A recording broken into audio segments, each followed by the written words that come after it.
Last week, BRL's Dirt Street Stock Series opened with a thrilling 5-lap shootout to the checkered flag at Eldora. Cars were beating and banging on each other all the way from the heat race qualifiers to the final lap of the A main. That kind of show certainly gives us a reason to be excited as we now find ourselves at Northwest Ohio's quarter mile of thunder for round 2 at Limaland Motorsports Park. And you're going to get to see all of the action unfold live here on the Global SimRacing Channel. Hi everyone, I'm Samuel Ryman, and alongside me in the booth is Devon Henry. Making all the magic happen behind the scenes is our director Sean Ambrose, and he's using camera sets provided by Dougie Beard.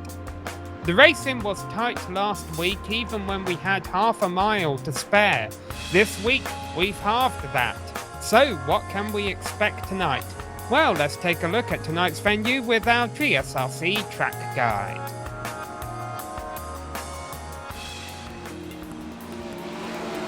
Welcome to Limaland. This unique 3/10 of a mile oval nestled in Alida, Ohio provides a unique challenge to the competitors.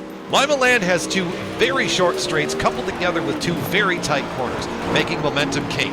With it being dirt, astute drivers will notice the cushion change and move and are able to adapt themselves to the constantly changing conditions. 16 degrees of banking in the corners gives way to 8 degrees on the straights. The corners themselves do not lend to being against the tire barriers at the very bottom of the track at all, as that is where the track really flattens out. Speed is made up against the wall, as well as a little fling in dirt while you're at it, with the banking lending drivers plenty of attack chances. The track is owned and operated by the University of Northern Ohio, UNOH for short, and hosts Friday night racing throughout the racing season. This offers the university students a unique opportunity to compete on a professional level while attending school. Limaland is special on the surface because it was one of the first dirt tracks at iRacing Scan to start the dirt model. On top of the local heroes battling it out every Friday night, the track in real life plays host to the UMP Modifieds, who put on a thrilling show every time they descend upon the track. All in all, Limaland provides amazing racing, and it's an absolute driver and fan favorite. Dirt racing popularity is on the rise in the nation, and it's on the rise in iRacing. This is our guide to Limaland. Enjoy the show.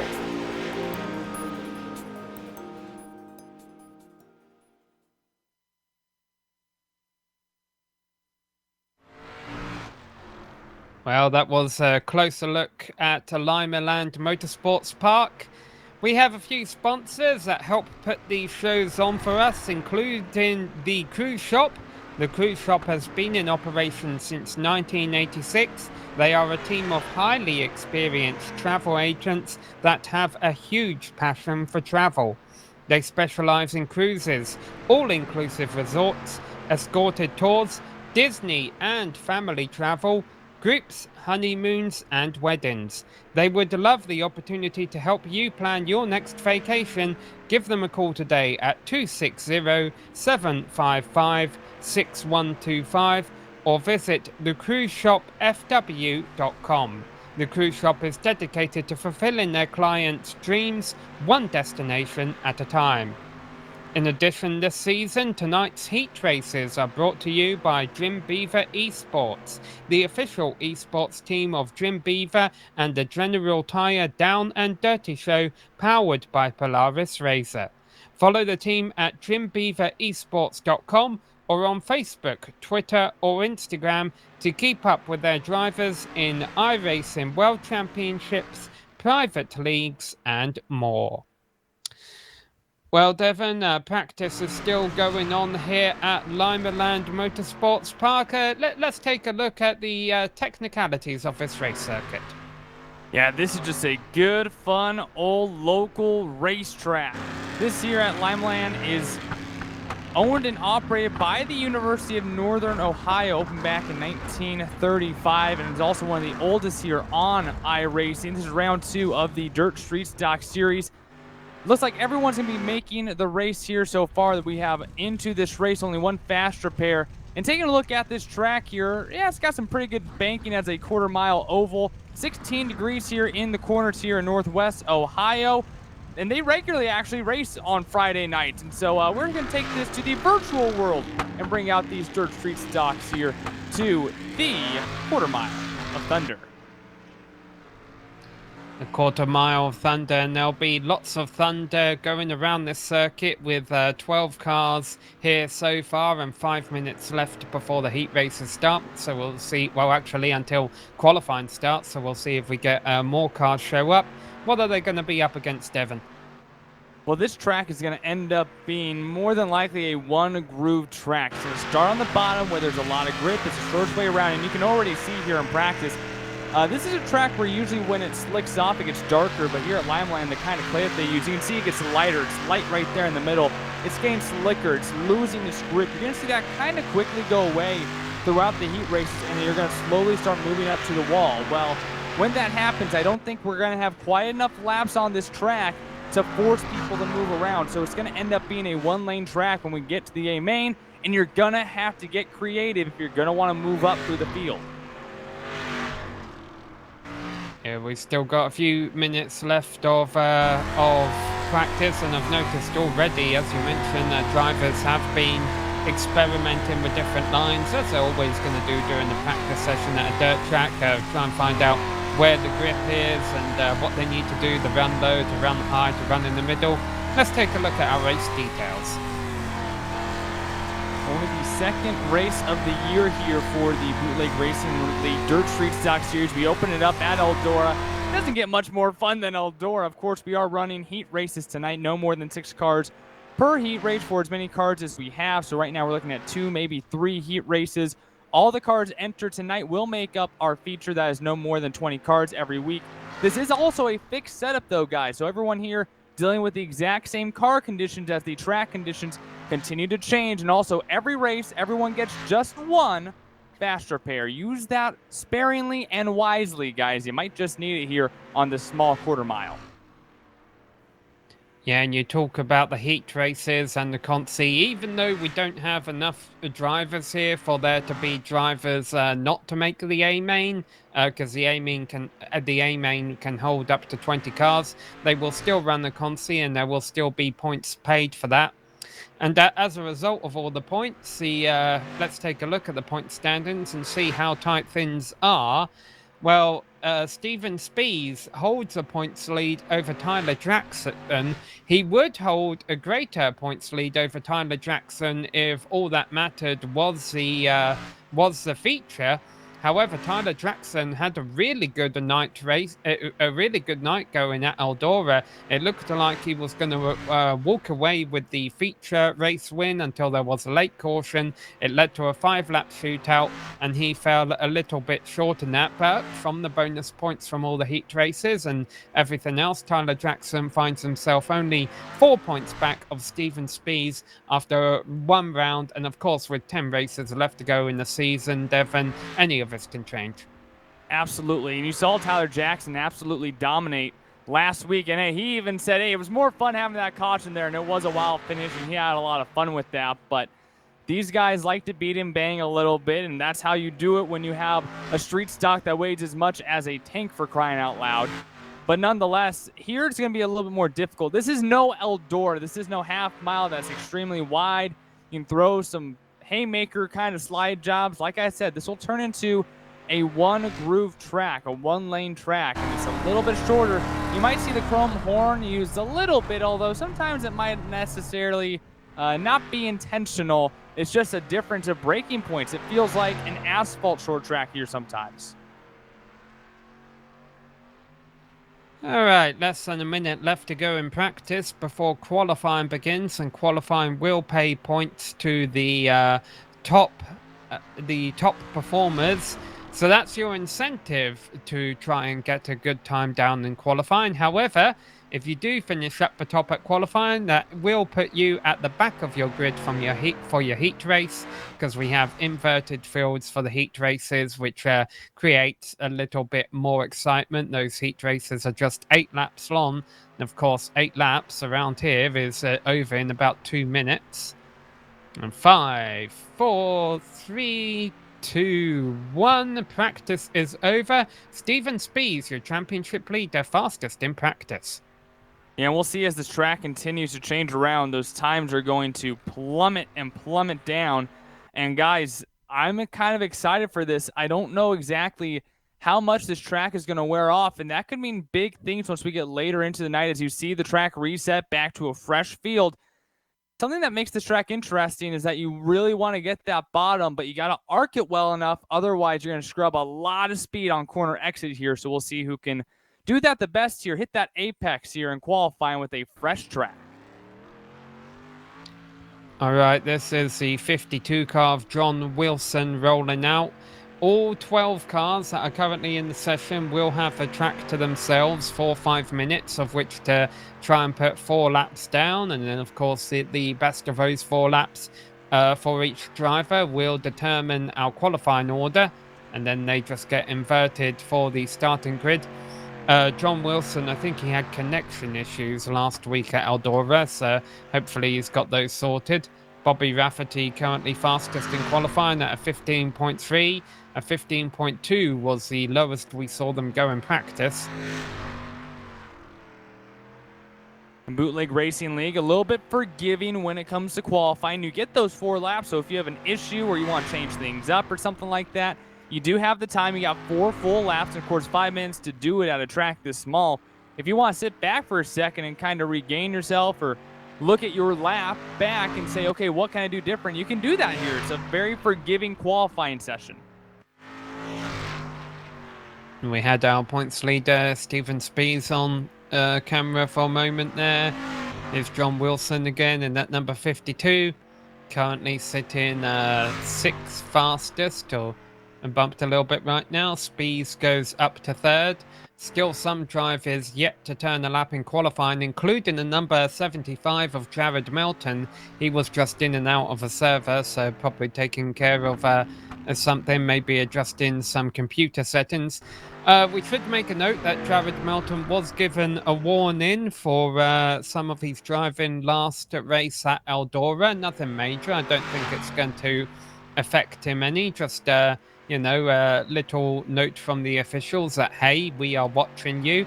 But Jared Melton also just posted in the chat to that he is racing with a broken wrist, and I can't imagine that's too fun, even in the virtual world. Yeah, gonna try to bring out his inner Brad Keselowski, win a race with a broken wrist, or I don't know, NASCAR drivers used to drive around with broken things all the time, but I don't know, maybe a little bit more hectic on iRacing. As you saw that 37, yeah, that's Willie Whittaker. A different looking car. It almost looks like he has the exact same damage that he sustained back at Eldora when he got turned into the fence there right at the stripe. And so fun little paint scheme there on that 37 car. A little bit of tape there on the front. Yeah, well, that's how it works in real life, isn't it? You show up at a short track in real life, there's barely any cars that look pristine. Hey, here's a driver that won't have any scratches from last week. We just had him on screen there. That was Kenny Kibbe in the number 14 orange and blue machine. And the reason he won't have any scratches from last week, he wasn't at our season opener. I believe he might have been involved in one of the iRacing events going on at the time. But he's a driver to watch out for because he finished 4th in the points last season. Yeah, Kibbe racing Lamar, also racing in the Parker Kligerman and Landon Castle E-Racer Firecracker 400 qualifying. And so he was out there doing some wild racing, and now he's back here in the Bootleg Racing Lead Dirt Street Stocks as Tyler Jackson takes his first lap, and that's going to be the top lap now in qualifying at 15.255. Tyler Jackson making a statement, saving his lap time to the very end of qualifying there and going straight to the top. So again, even though he had some misfortune the last time out at Eldora that stopped him from taking home the big trophy, he's still left with a bunch of points because of all the bonus points he got in heat races, in qualifying, and well, there's some more bonus points coming his way if he can hold on to pole. That's classic Tyler Jackson, waiting till the very end of qualifying to take his lap. You see him there on the inside. You can bang off those little tires sticking out of the ground a little bit there. It doesn't really upset the car that much. And hey, might as well start trying out some different lines too, because he's going to be more than likely in our very first heat race with that time of a 15.240. Great time there in the top 3, separated by less than a tenth until that lap went down from Tyler Jackson.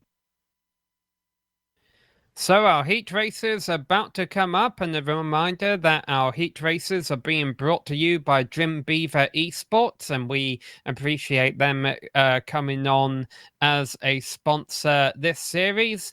And qualifying is over. Tyler Jackson holds on to, well, I'm going to hesitate from calling it pole position because now he has to start, of course, from dead last position for his heat race. And the driver who qualified towards the back, Ron Snyder, will start on pole position for heat race number 1, ahead of Joe Segala, Jared Melton, Todd Liston, Kenny Kibbe, and then, of course, the aforementioned Tyler Jackson. Well, it will be pole position if he's able to win this heat race. Has to come from 6th place. We only have 12 cars here listed in order tonight, which means we will only have 2 heat races. So what this still means, though, is only 3 will only 3 will transfer here. Essentially, this will make up the inside row for the first 3 rows. Heat race 2 will make out the outside row for the first 3 rows. Outside lane, I should say, I guess.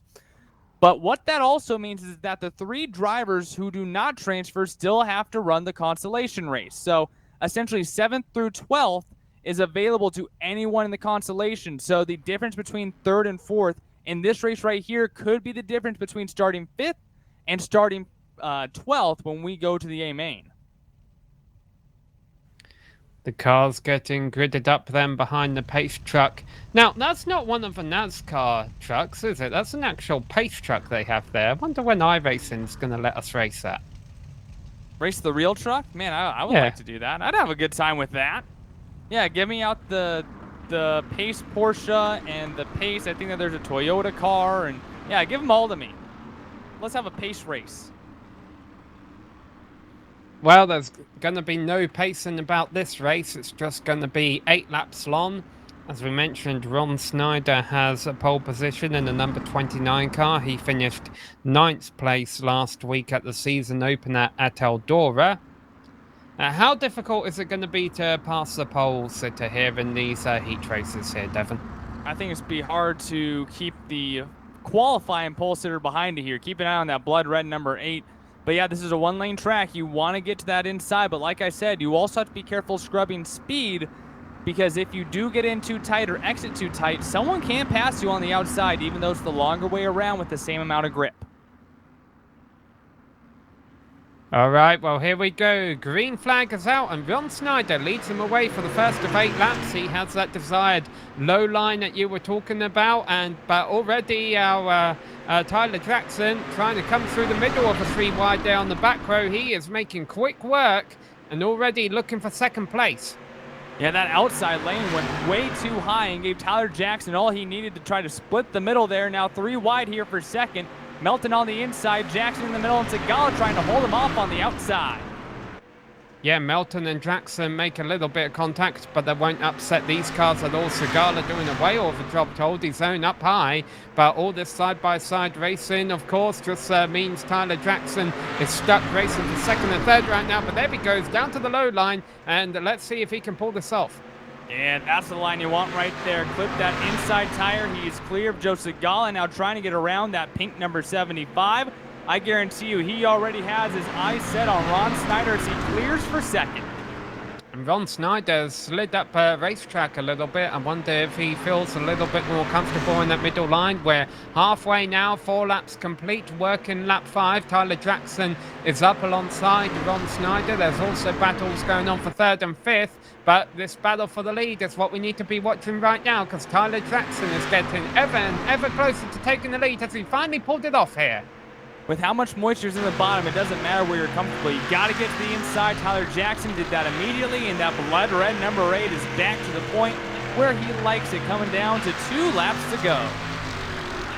Still a pretty decent performance by Ron Snyder, though. He started on pole after being one of the slower qualifiers, but he's been able to hold on to 2nd place. But again, like you say, Devon, he's kind of leaving that low line a little bit open. The good news for him right now is Melton's back a couple of car lengths, so Snyder not being challenged for 2nd yet. But the checkered flag is out. It looks like Snyder will hold on to 2nd place behind Tyler Jackson. Melton's in 3rd place, Kibbe in 4th, Segala in 5th, and Liston in 6th. So we'll see who in heat race number 2 had that notepad and pen out and writing drive bottom, apex corner. That's the fastest way around this track right now. You saw Tyler Jackson run it. The outside is not going to come in yet. So if you're too far on the outside, all you're doing is going the long way around and you are losing time. Now, even though everyone's going to make the A main, only the top 3 finishers, Tyler Jackson, Ron Snyder, and Jared Melton, are through into the A main. Kibbe, Segala, and Liston will still have to go into the B main to basically qualify for the feature, so we'll see them out on track again. The starting grid for heat race number 2, Derek Neal on the point, John Wilson starting second. Then we have Robbie Robinson in third, ahead of Willie Whitaker, Stephen Spies in 5th place, and Bobby Rafferty in 6th. It will be fun to watch Spies and Rafferty coming from the back here. Bobby Rafferty, hey, he dropped a 7 from that number, so just number 7 here tonight. Yeah, and a lot of alliteration among the drivers in this field. Robbie Robinson, Willie Whitaker, and Stephen Spies. So good thing I did my vocal exercises. Hey, Derek Neal has really dropped back off a pace truck. The pace truck's already pretty much off, and they're still going down the back straight. So Derek Neal wants to control this start. You go on green. Everyone goes on green here. Hey, he got what he wanted there. He got a huge jump. Oh, a little bit of contact between cars in the middle, and John Wilson breaks away and is in 2nd place, but he's leaving that inside line open again, Devon. Ooh, issue in the back. Willie Whittaker got too low, gets inside the tire, and it almost turned him, and so he is way behind this field now, but look out on the inside, that blue and gray number 55, using that inside lane, trying to get to the inside of Robbie Robinson, and uh-oh, Derek Neal's coming into the clutches of the 4 drivers behind him. 4 wide. Boy, look at this. Robbie Robinson, the one who comes out on top, and boy, if Derek Neal gets shuffled all the way back to 5th place, he was leading about a quarter of a mile ago. Yeah, this is wild. Those 4 cars just came up like a shark and ate up that blue, the yellow and green machine, who's all the way back now to the final position on the track. Bobby Rafferty, though, the last guy you want to see leading this thing halfway through, is currently at the point of the field. Bobby Rafferty finished 5th last week at Eldora, so a strong top 5 to open the season. Wants to get a few more points with this heat race win, and well, he's using, well, there he goes. He goes back down to the bottom now. He was up in the middle of the track in turns 3 and 4, but whatever he's doing, he seems to be pulling away from the battle for 2nd. Yeah, quite a large gap, or arc, I should say, is Speeds right now in the final transfer spot. But right now, Bobby Rafferty, that Jim Beaver Esports driver, leading this Jim Beaver Esports heat race. Right now, he's in position to put himself outside pole for the A-main. By the flag stand, white flag in the air. It's the final lap of a 2nd heat race of the night. The battle is for 2nd place between Robbie Robinson up high and Stephen Spies down low. Bobby Rafferty will take a win. 2nd place might be a bit closer, but Robbie Robinson holds on to it. So those 2 and Stephen Spies go to the main. John Wilson, Willie Whitaker, and Derek Neal go to the consi, which is coming up right now. Man, that was kind of wild how everyone just kind of came together there, and we had that giant plethora of cars just kind of almost eat each other up. We'll see how that works in the A-main, as the faster cars will be up front as opposed to in the heat races, how it's inverted. But first of all, we got to determine how spot 7 through 12 will shake out. The exact order they finish in here will be the exact order that they line up behind the top 6 once we get to the feature event. And the way they line up for the consi is Kenny Kibbe in the number 14, John Wilson in the 52, Joe Segala in the 81, Willie Whitaker in the 37, Todd Liston in the 87, and Derek Neal rounds out the field in the number 15 car. So we'll see how exactly aggressive, the aggressiveness level, I don't know if it's going to be bouncing around too much or not here. Obviously, everyone is in the show, but every spot that you move up to finish is an extra spot you get on the starting grid. So we'll see exactly, maybe some strategy. I think you want to start on the inside for the A-main. Do you want to finish on an odd number here? I don't know. That might be thinking a little bit too deep into it. Yeah, we'll see. Some drivers might try and play games without necessarily admitting it. This is going to be a 12-lap race, so a little bit longer. Well, you would think, well, then that gives these drivers an advantage over the other drivers because they'll know how the track's behaving for the feature. However, following this race, they will have a 5-minute warm-up for everyone to get a feel of what the racetrack's going to be like for the feature. Pace truck is in. Here we go. Bad start by Kibbe. Well, no, the 52 backs up for him. Yeah, everyone goes on green here, so if you jump the start a little bit, you got to give that time back unless you want a penalty going into next week. Yeah, so John Wilson in that 52 kind of was edging Kibbe out as they came to the line, so he backed off, but is still running in second position. Kibbe leading the point out front. John Wilson behind him. Joe Segala in third. It's just a cluster of cars, though, from second to fourth right now. Willie Witt had that issue in heat race number 2, trying to make up a few spots for it. It sees on the inside of Todd Liston. Yeah, third through fifth is really the main battle here. The top two have kind of broke away a little bit. So it's Joe Segala in third place, and then Todd Liston is up high, and underneath him is that 37 of Willie Whittaker. They're battling for fourth and fifth, and they're still side by side. They've been like this for, well, pretty much since the start. Right now, Kibbe and Wilson starting to stretch the field a little bit as we continue to watch Whittaker battle it out with Liston off the rear end of Joe Segala's car.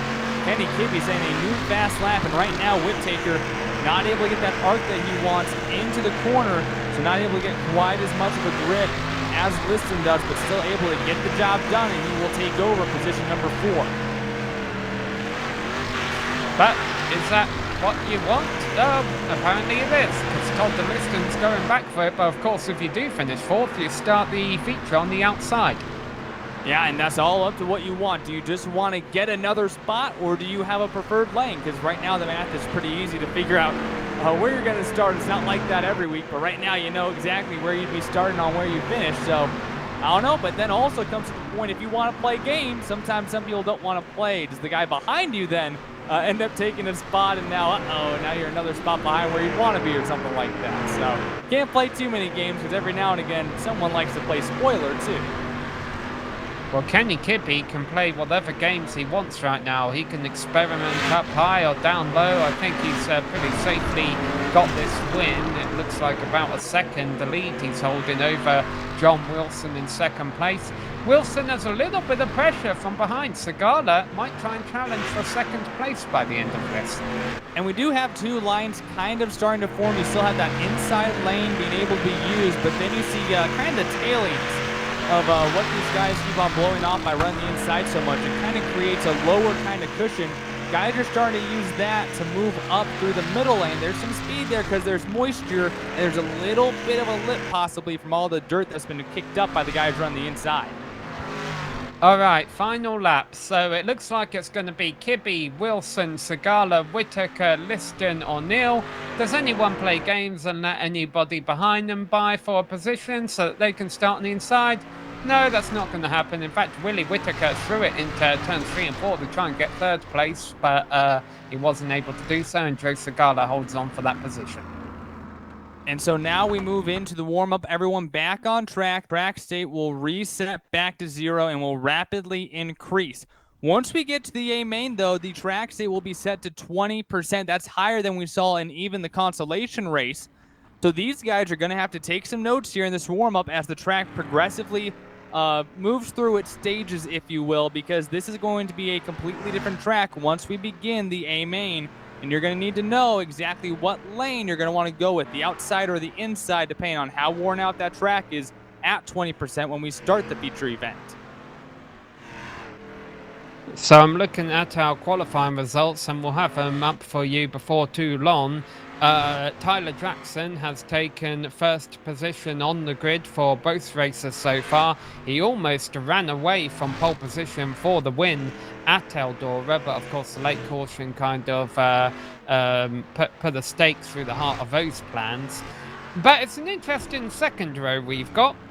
Snyder and Robinson will line up third and fourth. They started 8th and 12th last race at Eldora, so they're off to a bit of a better start here today.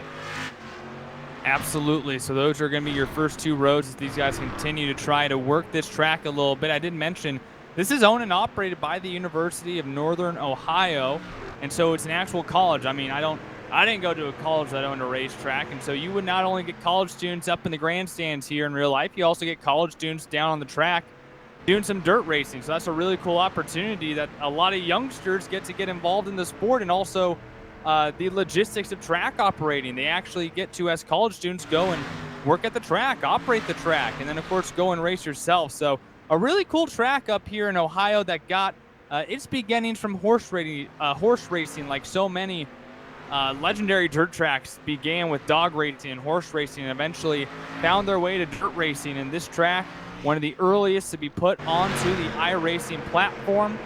And now, I gotta say, it's probably one of the favorites. It's a fun little, like, it's just your classic local short track that you get to run this quarter mile of thunder whenever you feel like it. See, I've always looked at greyhound racing and thought, wouldn't it be great if we could do this stuff with lions? Have, you know, an antelope run around the track and bet on lions. But no, that sounds too Roman history. I think there'll be some animal cruelty people after me for that. All right, we're about halfway through our warm-up session here. I was going to make another note on the starting grid, and I can't remember what it is right now. But I was also going to make a note there. You talking about UNOH, Devon. But not to make this too much of a UNOH commercial, but it is really cool what they have there. You mentioned the dirt track as well, but they also do a lot with Munster Jam, with drag racing. There's all different kinds of things that go on there. It really is a motorsports college. It's cool to see what they do there, and you know, I'd love to see that kind of stuff expand to other colleges in the future.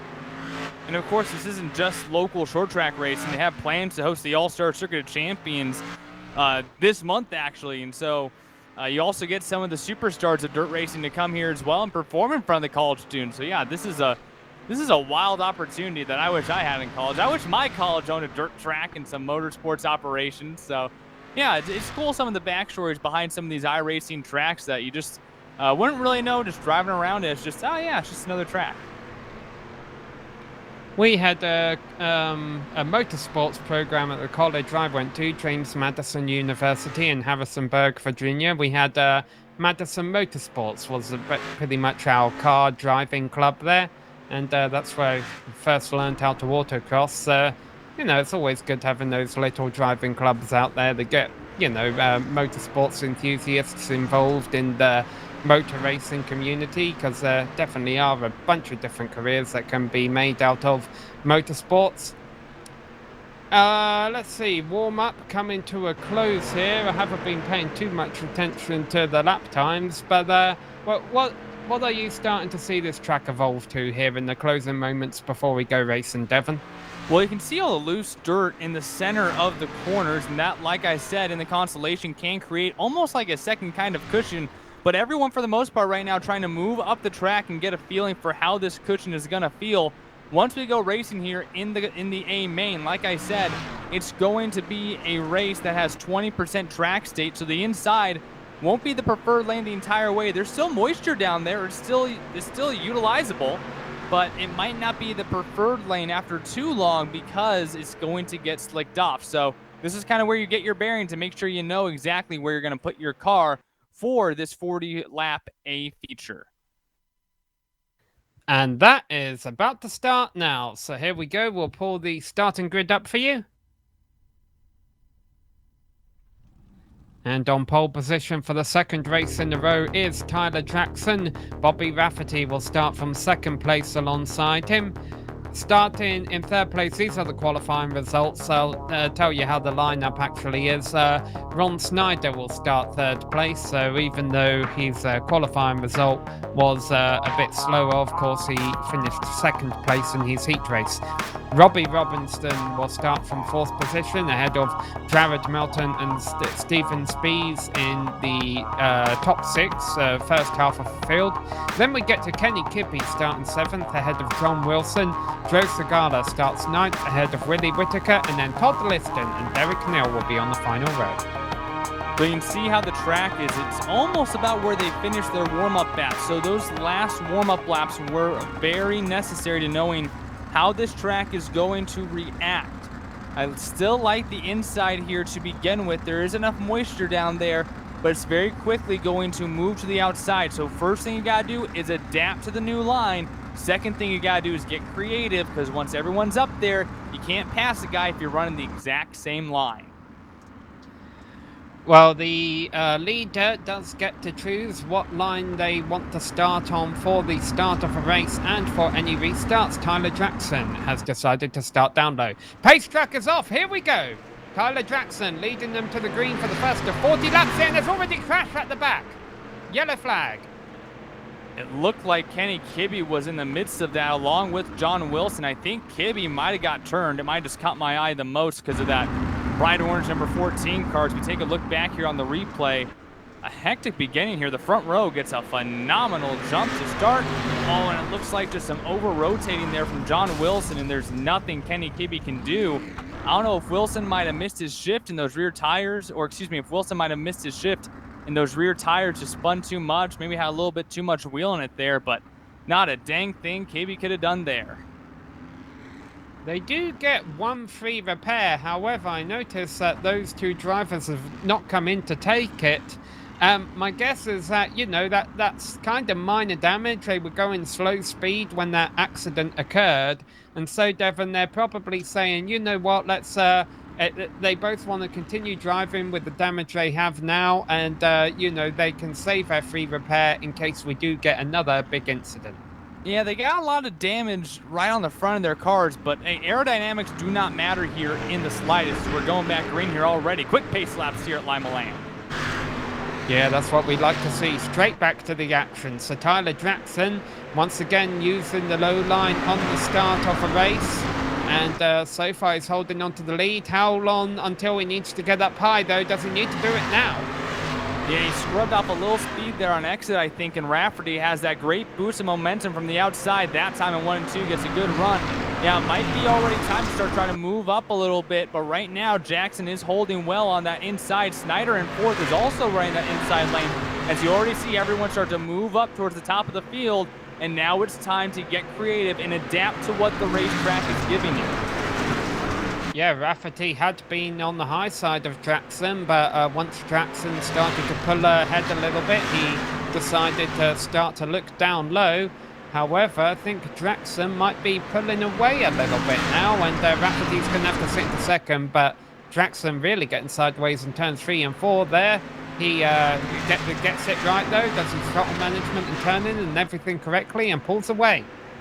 Jackson is really throwing the cards into those corners, and you saw him use a completely new line in turns 1 and 2 there.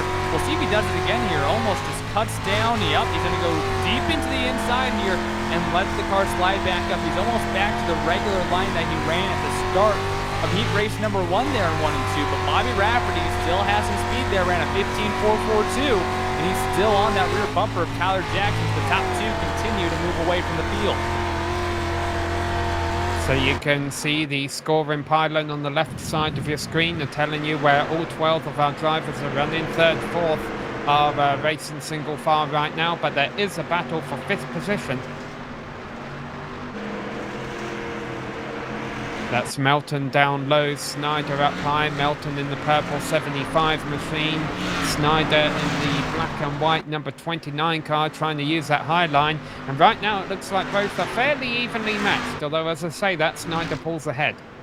Yeah, it's tough on the inside right now on exit. That's why Tyler Jackson's floating up so far on exit, is because of where it slicked off on the exit of the corner. If you try to slam on that gas pedal on exit in that slick stuff, it's just going to keep on bringing your rear end around. And so the more grip you have on those rear tires when you slam the gas and get some more RPMs in there, the better grip you're going to want to find, as these guys are now switching the other way. Snyder's now looking to the inside. Yeah, and the lead is starting to switch up. Rafferty had it, Jackson takes it back. These two drivers are starting to crisscross each other. They're doing it every other turn. It's almost like watching the finish at Eldora from last week all over again. Remember when I said get creative, because he can't pass the guy if you run the same line as him. Tyler Jackson using that inside line in 1 and 2. He clears Rafferty. He's going to keep it on the inside, though, just hugging right up and rolling over some of those tires sticking out from the inside. Rafferty still getting a great run, though, from that cushion up high. What does hitting those tires do all the way on the bottom? What does that accomplish there, Devon, as they actually have some lap traffic to deal with now? To be honest, at a track like this, how the tires come out like that, it really doesn't do much, to be honest. Usually you have a tractor tire down low. They're usually sitting horizontal. These are vertical. They really don't hurt that bad when you run over them. And as a race car driver, you know a race car driver is going to take every inch of the track available, even if it's for slide jobs like that with Rafferty. Is now Jackson throws one in there, but he's keeping it there down low on the inside and gets a great gap there on the 7 car. Yes, that was Derek Neal going a lap down. We now ride on board Rafferty as he continues to try and challenge for the lead with Tyler Jackson. We're approaching the halfway point, and we should make a note that even though we've been talking a lot about these two, 3rd and 4th are not too far behind.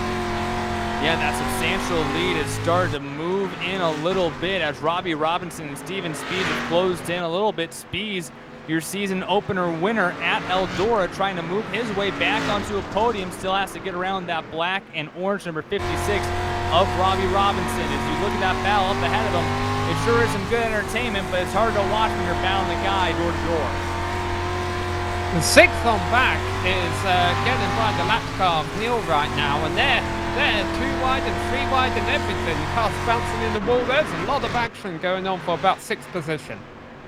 Yeah, these guys are just trying to catch up to those top 4 right now. This group of 5 cars, Whittaker, Snyder, Segala, Kibbe, and Liston, all duking it out right now. Almost Segala taking the right rear quarter panel to 14, and Kibbe there. These guys are using up all the track that they can. As you see Whittaker go way down to the inside, I told you. These guys are going to use every single inch that this track has to offer, and that includes under those tires there. I'm assuming he doesn't get a slowdown penalty for that. No, you actually don't. I mean, sometimes if you get all the way up to that concrete on the inside, you can actually at this track. I've never really seen that at a dirt track before. It is possible, but it is hard to do. Whittaker back up high now, and so he'll continue that battle. The battle for the lead continues as well as we're starting to enter the closing laps of this event. I don't know which of these two is the favorite. Well, both these guys have quite a few wins here in BRL. Tyler Jackson obviously has the most, being the back-to-back champion of this series. 2 championships in 3 seasons, but Rafferty has been usually his main competitor when it comes to these races. Right now, right up on that rear bumper of Jackson. And we heard these two were not necessarily satisfied with each other after Eldora, but right now running some phenomenal and clean, exciting laps. There'll be 13 laps to go when they come by the flag stand this time. These two have a pretty healthy lead over 3rd place at the moment, but if anything goes south, you can be sure that Speeds will be there to take advantage of it, because that's what he did last week at Eldora. It looked like Tyler Jackson was going to have a win, but when opportunity knocked, Speeds came through and took the hardware. Yeah, and Spees has gapped 4th place Robbie Robinson, so not only made the move to grab the position, but then also continued on to move away from him. The top 3 gone from the field. Spees not too far back, but just right now, the pace that these two up front are running is absolutely blistering as they come up on another lap car. Yeah, this is Derek Neal again. He's struggling a little bit tonight now, but what does this mean? Derek Neal has been running high the whole time, so these two drivers are both going to have to go low at some point. Tyler Jackson gets it done there. Bobby Rafferty on exit, a little bit of contact with Neal, and I think that's cost him a little bit of time to Jackson. Yeah, that's absolutely not what you wanted to happen if you're Bobby Rafferty, as Neal gets into the wall a little bit there. You would love the lap car to get out of your way and move the line, but they don't have to. I mean, when it comes to being a lap car, the rule is hold your line. And if that was his line, the leaders still got to find a way to get around him, as Jackson had a little bit easier than Rafferty. The 7 car now, big bomb in turn number 1 for the slide job, and crossed over the 8 car, gets the lead back. Yeah, that was definitely a powerful move there by Rafferty as they come now to 7 laps left to go. I'm hoping that the lap traffic ahead of these leaders, that they won't catch them before the end of this race. If they keep battling like this and start slamming doors, they won't have to worry too much about lap traffic. They might have to worry about speeds behind them. So Rafferty is a new leader. He's in control of this field now. I'm not sure we've seen that tonight. Rafferty pushing the cushion, and I think that for the first time in this race, basically, someone's going to have multiple laps led without getting slide jobbed one way or another. Starting to make a little bit of gap here on Jackson. I think that 7 car is just a little bit higher right now, and it cuts down on the corner just a little bit more in those little bits of time. Stacking pennies right now just gives a little bit of a gap over the 8 car. 4 laps left to go, less than a minute of racing left, basically. Why is Jackson still running up high here, Devon? Is he trying to defend second place? Because I'm not sure that copying Rafferty's line is going to help him win this race. But it's the fastest line right now. You got to catch him before you can pass him, right? I think that this is the fastest line on the track. And now with Rafferty starting to pull away, you can try a different line here, but it has the most moisture, it has the most speed in it. Yeah, you can slide job guys when you're close to them, but when you get a gap like this, if you just start throwing random things, you can lose way more time than you might gain. 1.5 laps left to go for Rafferty, separating him from the race victory. And there's a caution as they come to the white flag. Wow. Well then, I do believe, though, that this will still end the race, I believe.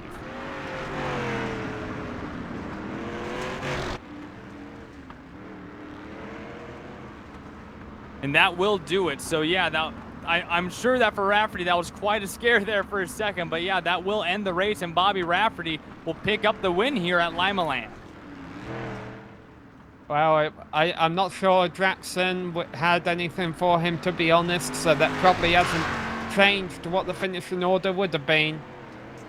At Rafferty coming over to celebrate on the front straight, spinning around on the dirt and celebrate in front of these virtual stands that I'm sure are keeping 6 feet apart from each other.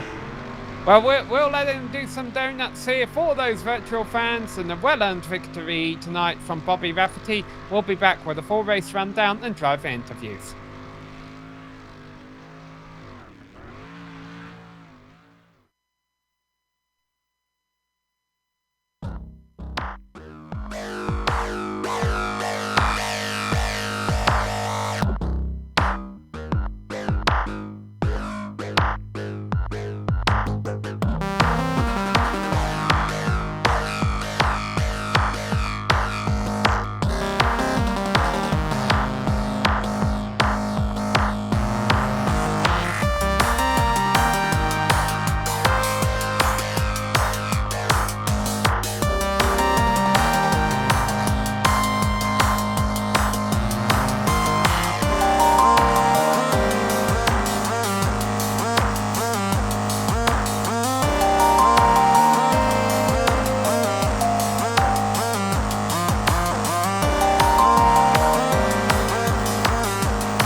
Hello and welcome back to Limaland Raceway Park, where we just witnessed round 2 of the BRL Dirt Street Stock Series. And the race winner at the end of the night was Bobby Rafferty in first place, ahead of Tyler Jackson in second. Stephen Spees comes home in third, ahead of Robbie Robinson. Willie Whitaker rounding up the top 5, and then we've got Kenny Kibbe, who got 6th despite the crash at the start of the race. Ron Snyder finishes in 7th place ahead of Todd Liston. Joe Segala and John Wilson rounding out the top 10. And then at the tail end, we got our 2 drivers who were involved in the 2 cautions that we had tonight. Jared Melton and, Derek Neal wasn't in the caution, but finished a couple of laps off a pace. Devon, I'll hand it to you down in victory lane if you'd like. You've caught up with Bobby Rafferty. Picking up his 8th career Bootleg Racing League Dirt Street Stock victory. Bobby Rafferty coming on home, the winner of this race. Got some green laps. I mean, I guess we started under yellow and we finished under yellow. But take me through those green flag laps, just haymakers back and forth between you and Tyler. That was an absolute blast. Had a lot of fun. And what else can you say? I mean, we ran each other hard, we ran each other clean, and honestly, I think it was just a matter of who was going to get that slider to stick, was going to walk away with that one. It seemed like he was a lot better on the bottom than I was. I tried it down there, and I could get through the center all right, but I couldn't get the grip up and off. But up on top, I felt like I was a lot better than him, and because the bottom went away, I think that's what ended up winning us that race. Yeah, and so once the track started to move up to the top, what made the difference there at the end as you started to gap that 8 car? Was it just that last slider you had there that helped you propel there, or what happened there to give you that gap and give you that win? To be honest with you, and you guys will end up hearing my son sitting next to me is all excited at 1 year old that daddy won, and same thing with my 5-year-old daughter. But I don't know. I got myself in a rhythm, and I was able to get that right rear just perfect up on the cushion, and it sailed it right through the corners with no issues. Me and Tyler were actually joking around about that. I didn't do anything I do differently. It seemed to work tonight, and I'm thankful for it. I mean, especially after finishing 5th last week, I wasn't thrilled about that, but this is definitely a way to bounce back a little bit. Hey, it's a big night when Dad takes the W, right? Absolutely. I got, like I said, I got my 1-year-old son Joseph and my 5-year-old daughter Kaylin, and usually it's an all-out brawl over who's going to get to sit in the sim rig and drive the race cars. And I'm also sitting here trying to figure out, okay, I got one 3 years away from Bandoleros and another one that's about 6 years away from Bandoleros. How am I going to be able to afford this and be able to go back real racing myself again? Hey, well, it looks like you're teaching him the right way so far. It sounds like a fun victory lane in the Rafferty household. But who do you got to thank here for this win here tonight in the Bootleg Racing League Dirt Street Stock Series? Of course, I got to thank the Bootleg Series, the Cruise Shop, GSRC. You guys are broadcasting it. I got to give a big shout out to my team, Jim Beaver Esports, not only for being a huge supporter and being able to be a part of that team, but also them coming on board to sponsor the heat races for this season. I've also got to thank all of our sponsors: General Tire, Polaris Razor, Vision Wheel, Rigid Industries, LED Lighting, Dirtfish, GSP XTV, Axles, Gibson Performance Exhaust, Acronis, 07 Designs, SOT Racing Fabrications, and I definitely got to thank my wife. She puts up with a lot. Me being on a pro team, it takes a lot of time away from her and away from the kids. So I got to thank her for letting me come on here and at least get a little bit of the competitiveness out of my system, considering we sold the real race cars when we found out we were pregnant with my son a few years ago. So it's one of the few things that keeps me sane. Well, it sounds like we got a party going in the Rafferty household tonight. Bobby, congrats on the win here at Limaland. Absolutely. Thank you so much, guys. And we'll see you tomorrow and hopefully contend for all these championships. And real quick, I just wanted to correct you guys on something. I actually am the inaugural street stock champion for the Dirt Series way back about 3 years ago. Bootleg put it on one season, but it was not broadcasted. I want to go back. I got to see how many wins I've gotten that because of the little rivalry that me and Tyler have going on. I want to see if I could at least get him on that one because he's going to be tough to beat this season. Well, sounds good to me. I would love to hear that. All we got is whatever we got in the league there, so we'll have to take a look at that. So thank you, Bobby. Absolutely, guys. Thank you again for everything you guys do, and we'll catch you tomorrow. Sounds good. Of course, the Grand National Series will be here on GSRC tomorrow as well. But for now, we'll talk to Tyler Jackson. Sam is caught up with your second place finisher. Yeah, Tyler, last week you said you didn't get the win. You would have liked it, but at the end of the day, you were happier just to have some really good racing. Do you feel the same way tonight? Because you didn't come home with a win, but you still had a great race out there. The short answer to that one's no. I don't feel as good tonight. Getting sick of leading all these laps and not being able to close it out. I don't know. We were close, but Bobby had my number tonight. Yeah, it was very close. It was a very entertaining show from our standpoint. But at the end of the day, you've been winning your heat races, you've been winning qualifying, and you've got a third and a second. So you're doing great in the points. Like you say, it's just this W that's eluding you. Knoxville is next. Do you think you can get it there? I'm not sure. I thought this was going to be my week. This is a good track for me, but it seemed like the cushion had a lot of grip on it, and for some reason, when it still has a lot of grip, I can't get around it. So Bobby showed me how to get around it, and then I thought maybe I could throw a Hail Mary slide job on him there in the last lap, and we got the yellow. So I said, all right, well, at least I'll be next to him, and I forgot they don't run green-white checkers here. So kind of sucked twice, but yeah, Knoxville's fun. It's the same way. There's several grooves you can run on. Lot bigger track, a little different driving style, but me and Bobby had a great race there a couple seasons ago. I won by maybe an inch or something. So we'll be battling again there next week. Now, but before he left, while we were interviewing him, Rafferty wanted to make it known that he beat you to a championship a few years ago in the dirt street stocks. You got anything to say in response for that? We'd love to continue to fuel this rivalry. I don't think that's correct. I'm 2 for 2 in this series when I ran for points. So either he's got something wrong or you guys got something wrong, but that's not right. So let me jump in here real quick. I think Bobby's talking about back a few years ago, back before we had this first stretch right here. So I don't know if you guys were racing together back then or not, but hey, it's been fun watching you guys duke it out these past couple of seasons here.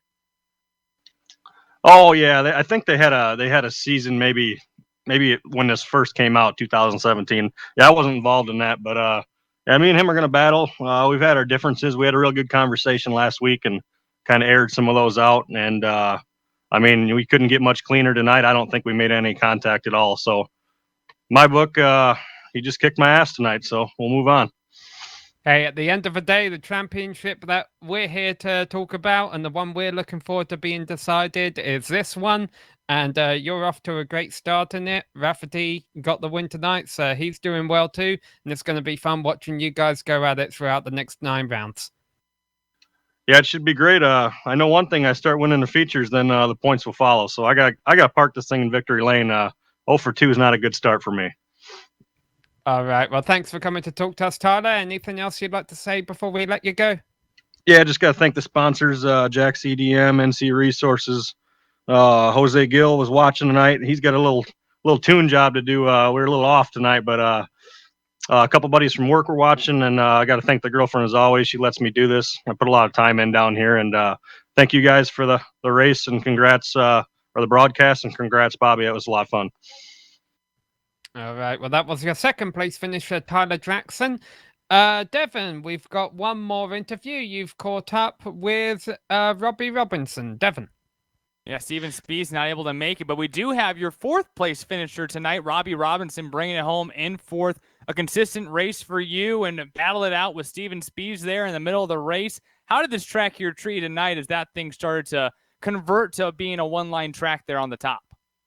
Yeah, the bottom started out real good, but it went away fast, and I knew Steven was behind me. I seen him back there, and I was doing all I could do to keep him back there, but he got me in the end. Yeah, some good racing out there. What else did you need there on the high side to try to keep up with that 55 there as he was trying to keep up with those two leaders? I honestly don't know what. I guess more skill, maybe. I don't know, but I was doing everything I could, and they were just walking away from me. Well, looking ahead to Knoxville, we leave this quarter mile and head back out to another big old half mile. What are you looking forward to as we get to the low banks but sure wide as heck corners in Knoxville? Oh, I always like that track. That's a fun track. Get good racing there. Hopefully multiple lines, so should be fun. Looking forward to not next Friday night as we will celebrate Independence Day, but 2 weeks from now, the series comes back and we will be here at Knoxville for that race. Robbie, congrats on the 4th place finish. Who do you got to thank for your performance here tonight? As always, number one, Cruise Shop for everything they do to help us out and be our title sponsor. Lowell and the league, this is a great group of guys here, good racers, and GSRC for the outstanding broadcast that you guys do. It's pretty easy when you guys put on some great shows. It's been fun to watch. Robbie, congrats on 4th place, and we'll see you here in a couple weeks. See you guys. That was Robbie Robinson there, coming home in 4th. Well, we have had 2 great races to open the season and a great little championship rivalry brewing as well. As Devon mentioned, we'll have to wait a couple of weeks to find out what happens in episode 3, if you will, of this series, because we will be celebrating the 4th of July Independence Day weekend next weekend. Yes, even myself, I've lived here in America. Thank you for asking. But before we leave, we would like to thank Lowell Jewell, as well as all of the competitors and the organisers in the Bootleg Racing League, for coming out here tonight and putting on a great show. Thanks also to the series sponsors that help make this all possible, the Cruise Shop and Jim Beaver Esports. Thanks also to all of the companies that provide us with the software and hardware needed to make these broadcasts possible. And there you can see them all listed on your screen. Additional thanks goes out to June Lalonde, who provides us with our great music. See the screen for how to get hold of more of her great work. Thanks to the team today, Devon, Sean and Dougie. If you'd like to find out more about GSRC, including upcoming broadcasts, you can find it at globalsimracingchannel.com. You can also check us out on our social media pages. We're on Twitter at GSR Channel, Facebook at facebook.com/Global SimRacing Channel, and Instagram at GSRC_Gram. If you'd like to support the channel, you can check out our merchandise store at gsrc.storemv.com. The link is in the description below. Don't forget to head on over to our YouTube page and hit that big red subscribe button so that you don't miss another exciting moment here on GSRC. This series will be off next week for Independence Day weekend, but we will be back the same time, same place in 2 weeks' time on Friday, July 10th at 8 p.m. Eastern Time for our next race from Knoxville. We also have the upcoming races for our other series listed on your screen, so check those out and mark them down on your calendar. But until next time, race clean, race hard, and we'll see you on the track.